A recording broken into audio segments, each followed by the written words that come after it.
palavra de Deus, no livro de Oséias.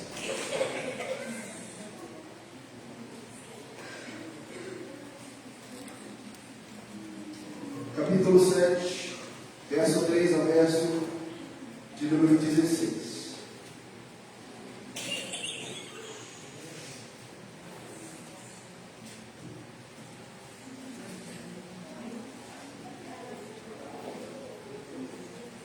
Vou ler essa palavra, profecia de Oséias.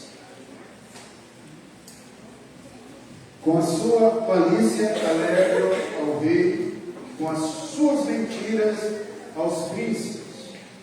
Todos eles são adúlteros, semelhante ao forno aceso pelo padeiro, que somente cessa de atiçar o fogo, desde que sovou a massa, até que seja levedada.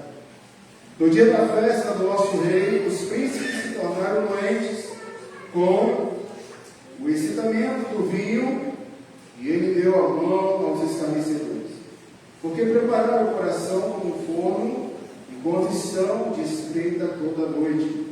Dorme o seu furor, mas pela manhã arde com labaredas de fogo.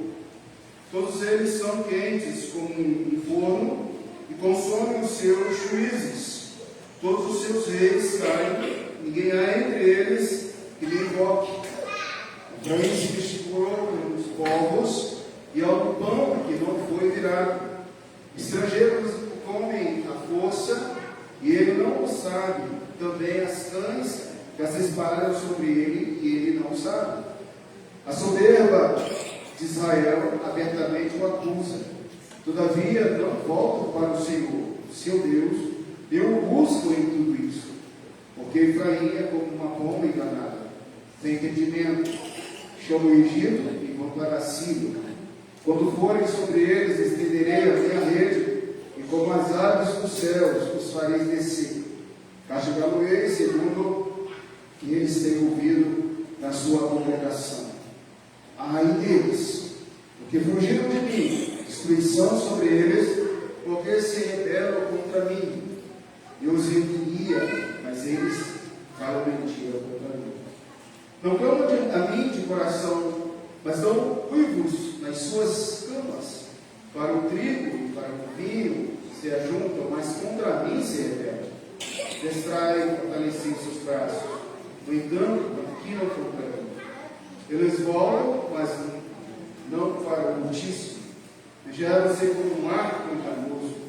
Caem na espada dos príncipes por causa da insolência da sua língua, e esse será o seu escárnio na terra do Egito. Meus irmãos queridos, nessa noite nosso objetivo é apresentar a denúncia sobre a corrupção do palácio, da nação de Israel, dos diplomatas e até mesmo das orações de nossa pergunta reflexiva nessa noite é: o que acontecerá com as igrejas que pregam malícias e mentiras? Vamos parar e pensar um pouquinho na realidade do século XXI, naquilo que é ensinado hoje em dia. O que acontecerá com essas igrejas que ensinam malícias e mentiras? Feche os seus olhos. Olhe ao Senhor. Peça ao Senhor que um ruído externo possa te preocupar e pedir que você ouça a voz do Senhor. Obrigado, Senhor, por esse instante, pela tua palavra livre. Obrigado, Senhor, porque a tua palavra é luz, ela nos ilumina, traz ao pensamento dos meus irmãos da igreja algo importante, edificante, que venhamos, ó Pai, aplicar em nossos corações os teus ensinamentos. Portanto, Pai, não deixe que a nossa igreja seja uma igreja mentirosa e maliciosa, mas que nós possamos, ó Deus, sermos um luzeiro, uma sociedade corrompida e destruída pelas mentiras e pelas malícias dominantes. Em nome de Jesus. Amém. Hoje à tarde eu estava continuando a ler o livro Pastor Melquisedeque. Estou quase. Faltam poucas páginas para terminar esse livro. Eu confesso a você que estou, nesse ano, exercitando um hobby que é a leitura dinâmica. E a leitura dinâmica tem me colocado muito material. Eu quero devorar livros, porque em um minuto eu consigo ler, já estou conseguindo ler mais de 280 palavras. Então isso para mim tem sido um excelente exercício, a leitura dinâmica. E Pastor Melquisedeque, cheguei naquela parte em que ele discute o comunismo, onde ele apresenta o comunismo em relação à antropologia defendida pelo escritor. E o escritor defende a revelação natural de Deus. Antes de chegar à revelação especial, ele defende que não importa as culturas, as filosofias, Deus se faz presente em qualquer sistema. Entre os canibais, entre as tribos da África, entre o arianismo que pregava uma raça evoluída, um povo superior, o europeu superior às outras nações, criando um mito do super-homem, até mesmo o sistema comunista, em que Lenin vai difundir os pensamentos anteriores a Marx. Interessante, o livro que ele coloca que não foi Marx, Lenin não vai ter Marx, mas antes de Marx havia outros que contra essa ideologia, contra esse pensamento teológico de que tudo que o homem necessita, Deus implanta de forma natural dentro do coração dele, e para ele nós somos dirigidos a, então, o renascimento do dualismo entre a fé e a razão. Quando eu olho para esse texto, meus amados irmãos, eu fico pensando no grande ministério que Deus doou para os profetas. A teologia também lida do Velho Testamento essa semana, um compêndio de 800 páginas, eu fui buscar, porque o pensamento hebraico não trabalha os profetas isolados. Você vai olhando na teologia do Velho Testamento, Pentateuco, poética, e de repente você, históricos, e de repente você cai de paraquedas nos livros dos profetas, maiores e menores. Todos eles pregam uma única coisa. Amós, contemporâneo de Oséias, Joel, contemporâneo de Oséias, Jonas, o profeta desobediente, todos eles, a única mensagem dos profetas é o tema que nós abordamos no domingo passado. E se você estava aqui no domingo passado, você viu que nós abordamos esse tema de forma tão clara, o ministério dado, doado por Deus a todos os eleitos, a todos os irmãos, a todas as igrejas, é o ministério da reconciliação. Deus deixou esses profetas com uma única mensagem: ó Israel, ó Judá, ó Efraim, ó descendente de Jacó, de Abraão, de Isaac, ó povo meu, volte-se para Deus. A teologia dos profetas é única só.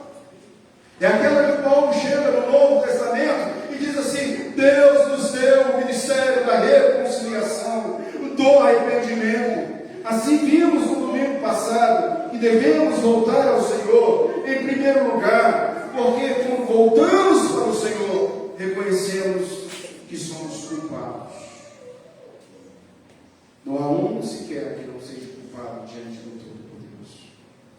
Em segundo lugar, voltemos para o Senhor até que reconheçamos que houve uma quebra da transgressão, da aliança firmada por Deus. Outro livro impactante durante essa semana que eu li também foi a Teologia Pactual.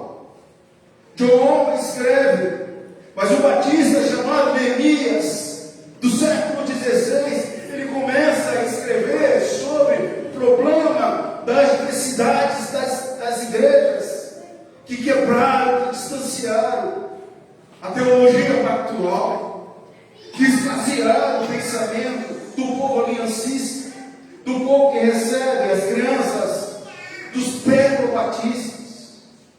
É interessante que os próprios batistas tinham a sua confissão de fé, de Savoia, onde eles voltavam os princípios calvinistas, que são bíblicos, da aliança com Deus.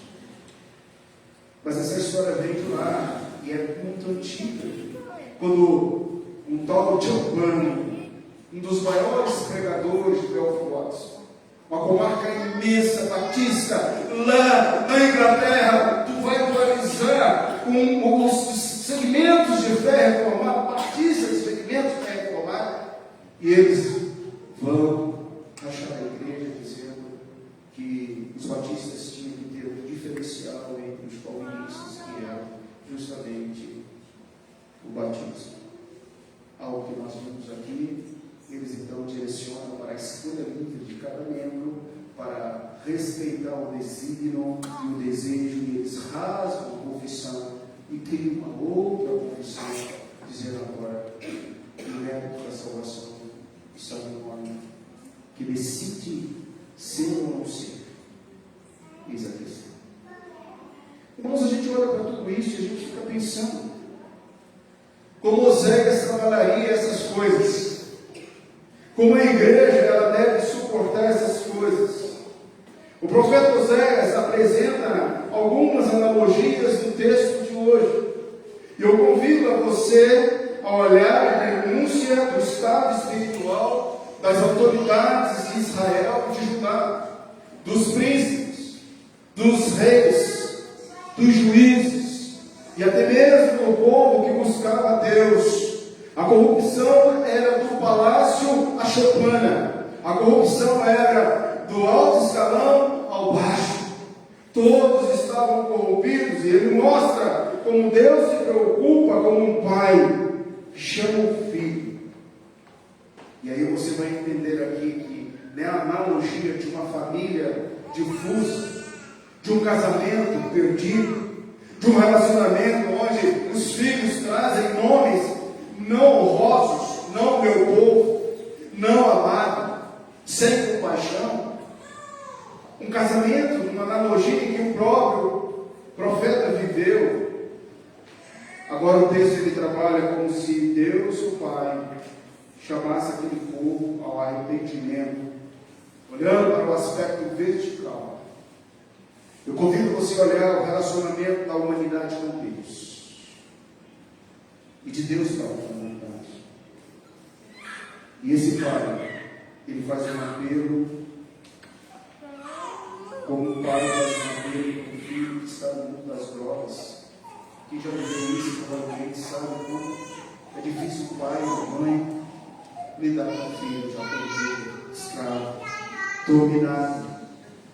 Você vai ver hoje 3 ilustrações da denúncia de Oséias para um povo dominado, escravizado. Ele olha para Israel, ele olha para a igreja do século XXI, ele olha para nós e ele diz assim: volte, arrependa-se, volte para mim, porque eu sou o Pai, bondoso e misericordioso. Bem, irmãos, final do nosso assunto de hoje, eu quero chamar você mais uma vez para o pacto da graça. Todo esse contexto do capítulo de número 7 extrai mais uma vez aquilo que nós chamamos de pacto da graça. Tudo que nós precisamos, o Senhor já fez por nós. Tudo que nós precisamos é no merecido, demonstrado pelo dom, pelo presente, ofertado por Cristo Jesus.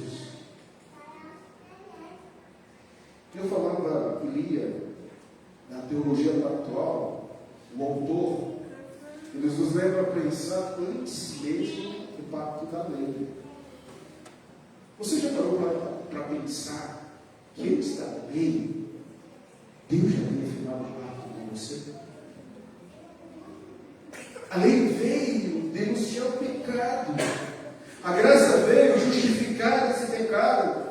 Mas antes da graça, e antes também da nova aliança, que é o último estágio pactual, nós temos o pacto que Deus Pai, Deus Filho, Deus Espírito Santo firmou por você, firmou pela igreja, firmou por aquela tribuzinha que é mencionada lá na fatura de Melquisedeque, que eles não conheciam nada da linguagem que nós conhecemos, da revelação especial, mas dos 1000 dialetos, muitos dialetos, do japonês, do chinês, a expressão Deus já se faz presente, já se é reveladora, numa palavra que menciona o Cordeiro central, que é Cristo Jesus.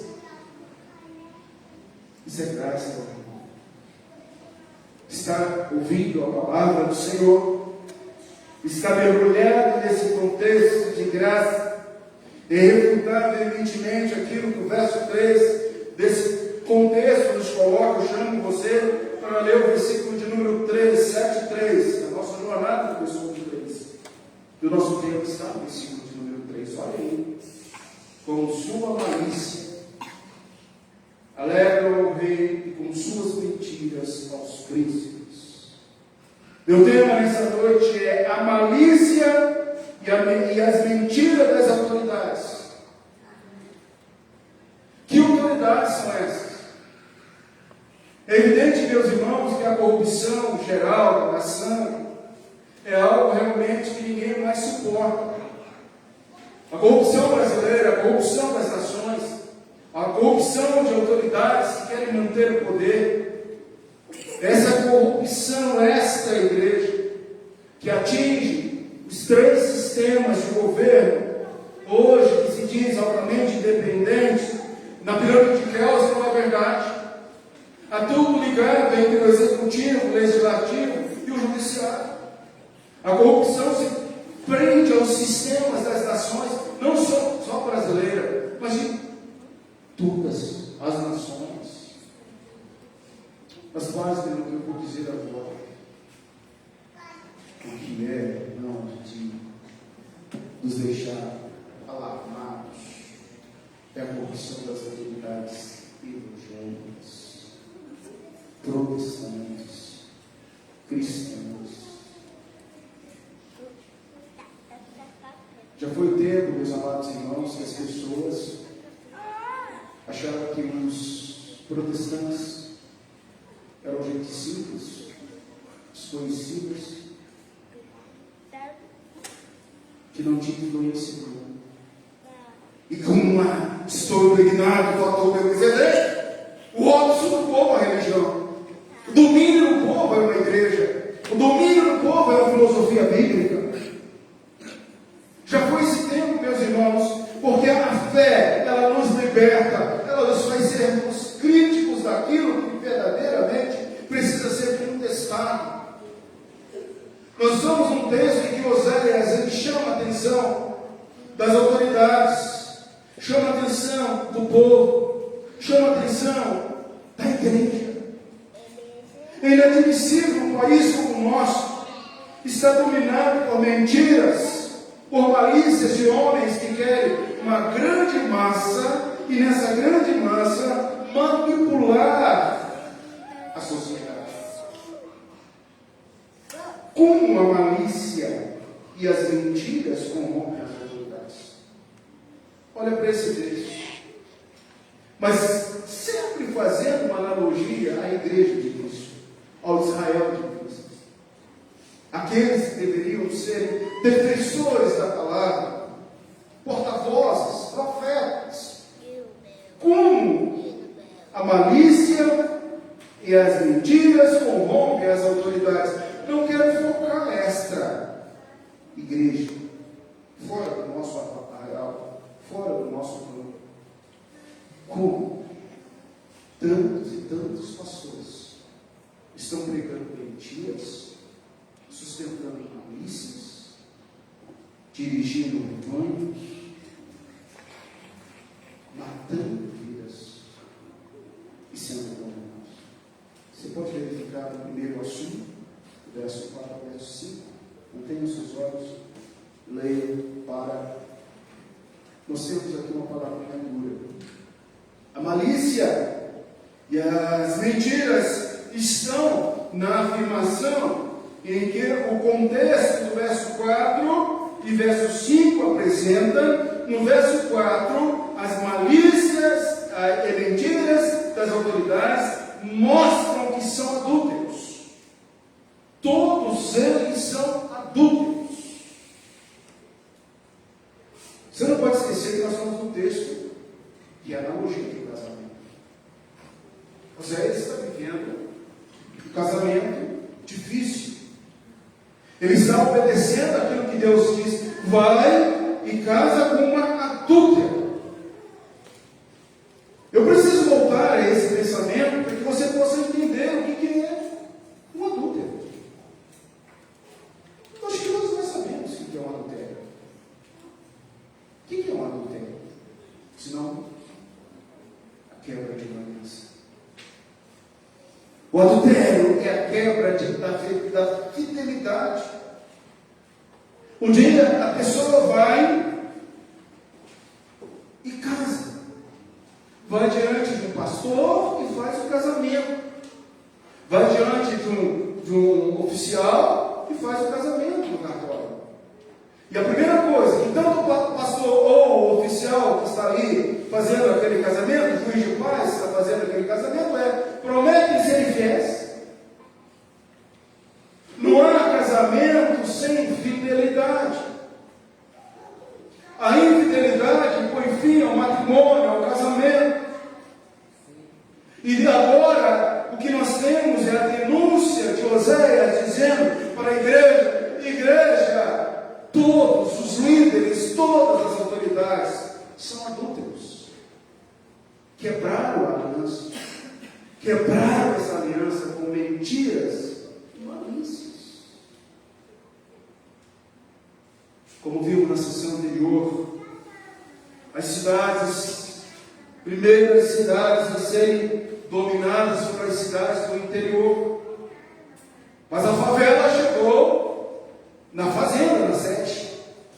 A cidade do interior chegou à capital.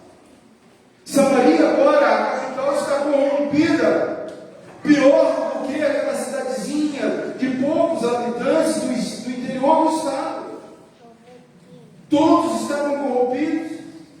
A revelação profética agora passa de dentro do palácio, onde estão os reis, os cortesões, que além de nada fazem para acabar com o mal, e vivem se deitando da malícia, deitando-se da malícia, estimulando a sua presença, desfrutando de subornos e trapaças, isto é, mentiras, tão comuns naquela época. E vou chamar a atenção para vocês que estão comuns hoje também. Quem nunca foi desafiado por autoridades religiosas, por promessas esdrúxulas, por promessas que na realidade levam a um crime no direito penal, promessas de curas, promessas de dinheiro, promessas e tantas promessas cruzadas, campanhas. O povo vai, e movido por um apelo que os púlpitos oferecem, que esses líderes, que esses pastores oferecem para a freguesia: vem hoje porque você vai ser curado, faça 7 campanhas que você vai ter, doe tudo que você tem, teologia da prosperidade, Deus vai te dar em dobro. O que é isso?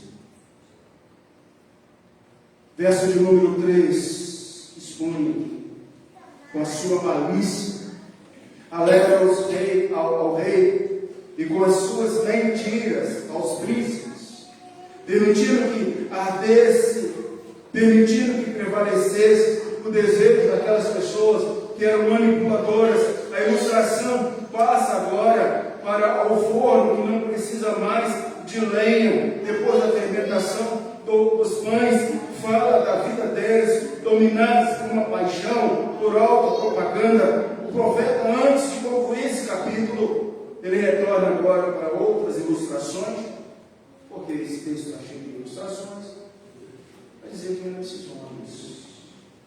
O fato, nós vamos abordar essas ilustrações, o fato é que essas autoridades mentiam e agiam maliciosamente. O que acontecerá com as igrejas que pregam uma lista de mentiras hoje? Essa é a pergunta. O que aconteceu? Amados, nós precisamos verificar que tudo no contexto de Oséias começaria no aniversário do rei, verso 5. A festa está rolando, a festa do rei, celebração do aniversário do rei. Os príncipes se tornam doentes, porque encheram a cara de vinho. Os príncipes beberam muito. O aniversário real deveria apresentar a marca da grandeza, do descortinamento daquilo que o Salmo 72 expressa para nós. Salmo 72, versículo 6, 11, 6 e 7, diz assim: conceda ao rei, ao Deus, o seu juízo e a tua justiça aos filhos do rei. Eles estão longe disso. Seja ele como a chuva que desce sobre a campina ceifada, como aguaceiro que rega a terra, floresça os seus dias, ó justo, que haja abundância de paz, até que cesse de haver a lua. Mas nada disso está acontecendo. O que está acontecendo ali, ele não disse mentira, aniversário real. Verso 5. Uma orgia se fazia nessa noite, nessa festa. Veja o tom da boca de Oséias, afirmando no verso 5: são irreverentes, fanfarrões, bebedores embriagados, fazendo brindes aos deuses, com o tecido do templo, com pessoas vãs e vazias, entre o santo e o profano. Eles agora brindam aquilo que era dos deuses, dos Baalins. Dessa mesma época, Amós está denunciando de forma veemente, encontrava nesta fuga de realidade com muito mais sutileza. É preciso admitir aqui, entre os inimigos de Israel e de Judá, Isaías, outro profeta, ele pinta um quadro mais dramático do que Oséias. Isaías, lá, 28, 7, 50, ele diz assim: quando fala sobre o tipo desta festa que encontramos aqui, o seu oráculo, os principais participantes são dentre todos o povo, os sacerdotes e profetas. A coisa está rolando dentro da igreja. A coisa está feia. Quantos escândalos estão acontecendo dentro da igreja hoje? Quantos? Dá vergonha. Dá vergonha em dizer que você é um eleito, é um crente. E se você dizer aqui fora que você é evangélico, piorou ainda, porque hoje isso não é evangélico. O que acontecerá com a igreja brasileira? Do verso 4 ao verso 5, todos são adúlteros. Do verso 6 ao verso 11, todos mostram que os corações estão longe de Deus. Essas autoridades estão longe de Deus. Esse povo está longe de Deus. Verso 6, verso 7. Pois quando há paixão, reina, não há limites nem lealdades. Como tal ferve ardendo em todos os níveis da sociedade, não foi coincidência que as 3 últimas décadas de Israel tenham sido um tumulto de intrigas, onde um conspirador coçou o seu caminho, o trono, para logo que depois também fosse assassinado. Só um fato histórico disso aqui: 6 reis que vão reinar durante 30 anos dentro desse período. 6 reis, 4 foram homicidas e apenas um morreu de sua própria cama. havia um rei chamado Oséias. Tá? Não confunde esse rei Oséias com o profeta Oséias. Havia um rei chamado Oséias. Está em 2 Reis 15, 10, 14, 25 e 30. Esse último rei chamado Oséias talvez tenha escapado de uma morte violenta, porém morreu no cativeiro. 4 assassinatos se encontram registrados nesses contextos. Verso 8. Um quadro desse dia frustrante após o outro. Pão que não se pode comer. Os primeiros cabelos brancos. As árvores assustadas, a arma quebrada. O pobre Israel, pobre igreja.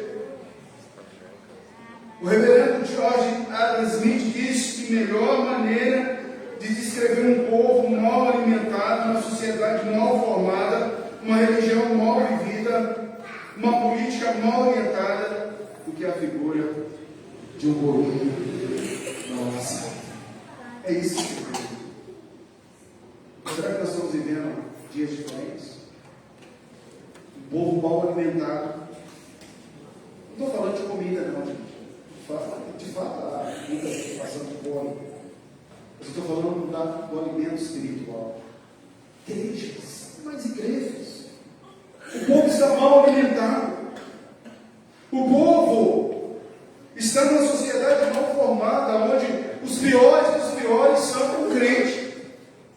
E eu vou dizer uma coisa para vocês: se eu for procurar um RG aí, Relações Humanas, aí, um RH, aí, tenha muito cuidado de dizer que você é crente, que você é reprovado, quando você diz que você é crente. Os crentes hoje não são conhecidos como aqueles de antigamente, bons pagadores, honestos, trabalhadores, que davam bom testemunho. Quem são os crentes hoje? Talvez os empresários tenham mais dor de cabeça em lidar com aquele que diz crente, com aquele que diz não ser crente. O que está acontecendo?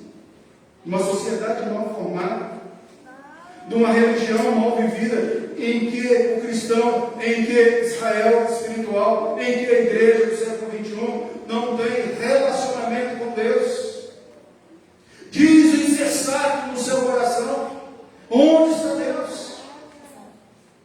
A reflexão matutina hoje foi justamente isso. Diz no coração: onde está Deus? Onde está Deus? Onde está Deus? Isso é voltado para o público evangélico, para o público cristão, para as igrejas de hoje, para o contexto de denunciação de Oséias. Veja, Efraim se mistura com os povos, destaca a perda de convicção, destaca que o povo está sem posição, sem luz para os gentios. Você sabe que a igreja é a única esperança para aquele que não tem Jesus. Para o seu amigo que está terminando esse ano em estado depressivo. Para o seu amigo, para a sua amiga que está tomando seus lucros. Eu preciso ver em vocês o brilho de Deus. A estrela da manhã.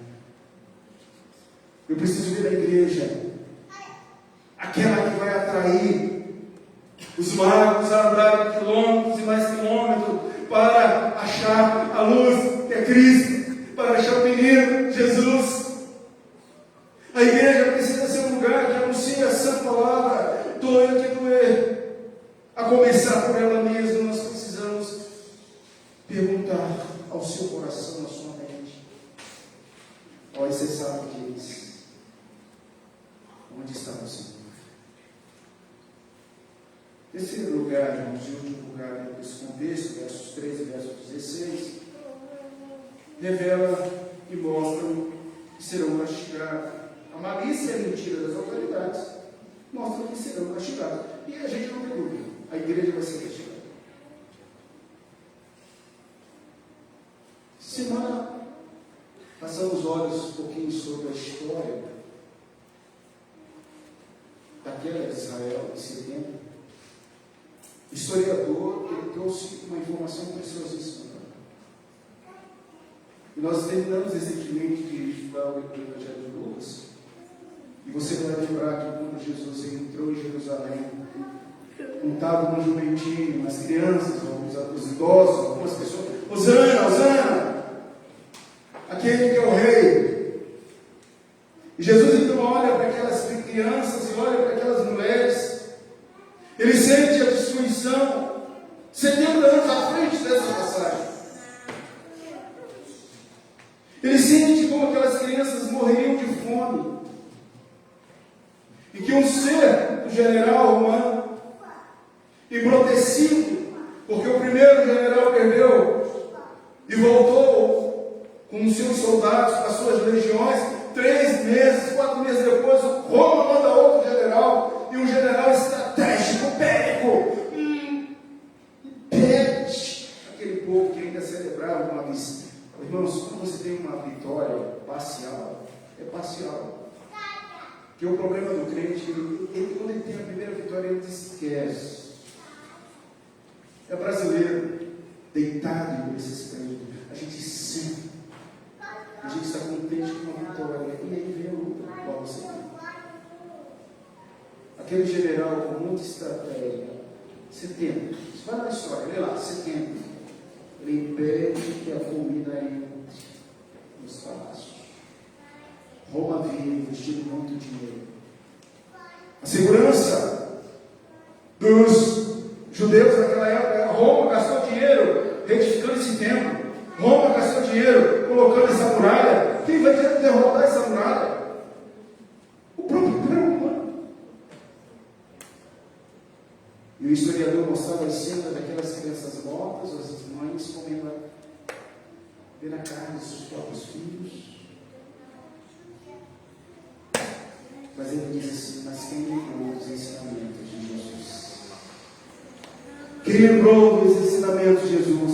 Você está lembrando dos ensinamentos de Jesus? Jesus aqui, no mesmo momento, ele diz assim, ele faz a transição da sua morte para a sua escapão.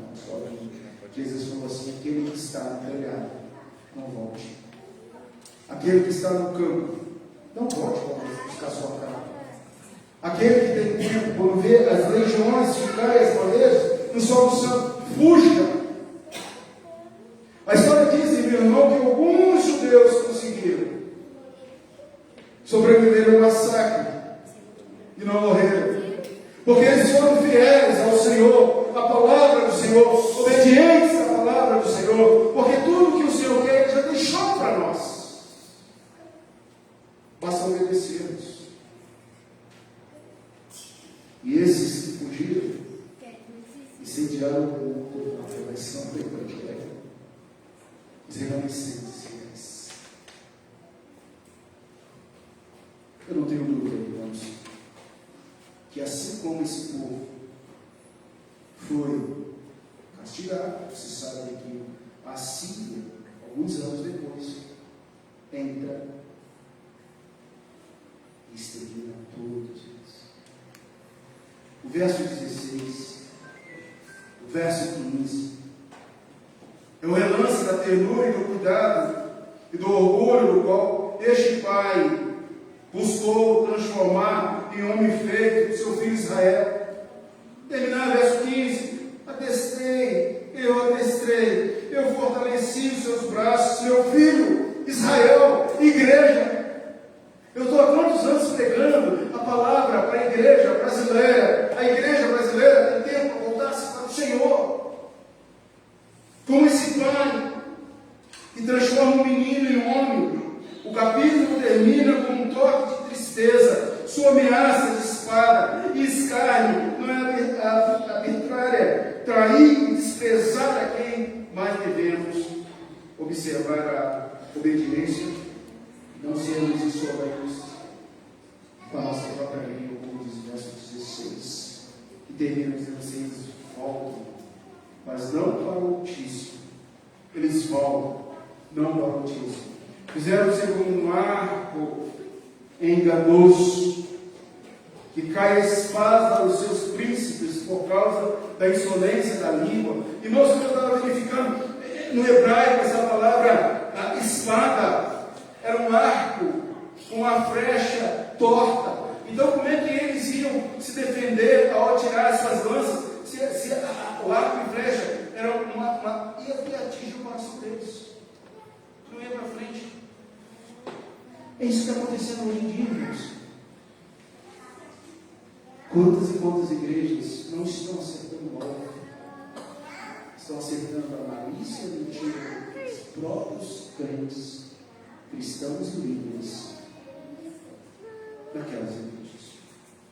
Chegamos à quarta e última ilustração, lá em enganosa, verso 16a. Talvez seja a mais séria das 4 ilustrações dentro desse contexto, uma situação de vida e morte, na qual, se a arma falhar, haverá o fim de tudo. Porque esse arma enganoso falharia, destruiria todos aqueles que estavam ali. Eu quero terminar a nossa lição dessa noite.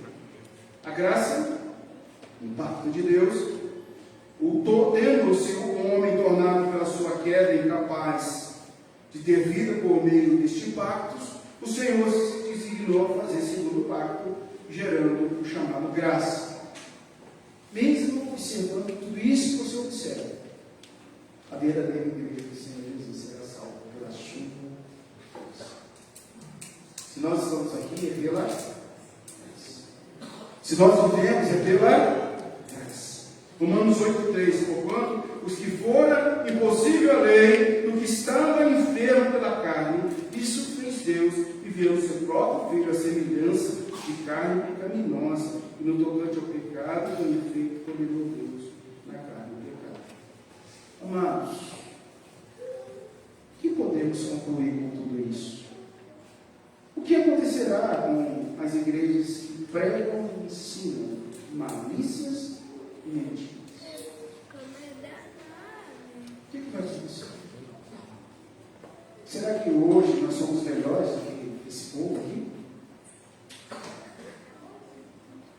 Essas igrejas serão condenadas e exterminadas, porque as suas autoridades, seus pastores e mestres, presbíteros, são maliciosos e mentirosos. Todos sabem que dirigem essas pessoas.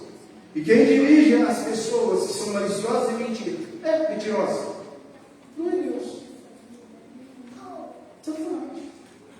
Satanás e não Yahvé. Com a malícia e mentira, corrompem essas autoridades. E elas mostram adúlteros, mostram que os seus corações estão distantes de Deus, e em último lugar, mostram que serão castigados. Esse é o nosso contexto dessa noite. Reverendo, o que eu posso aplicar na minha vida? Prática. O que você pode levar nessa noite de fundamentais desse sermão para a sua vida? Eu quero que você saia daqui pensando a decadência da igreja do século XXI, da igreja protestante na América do Sul, o nosso solo.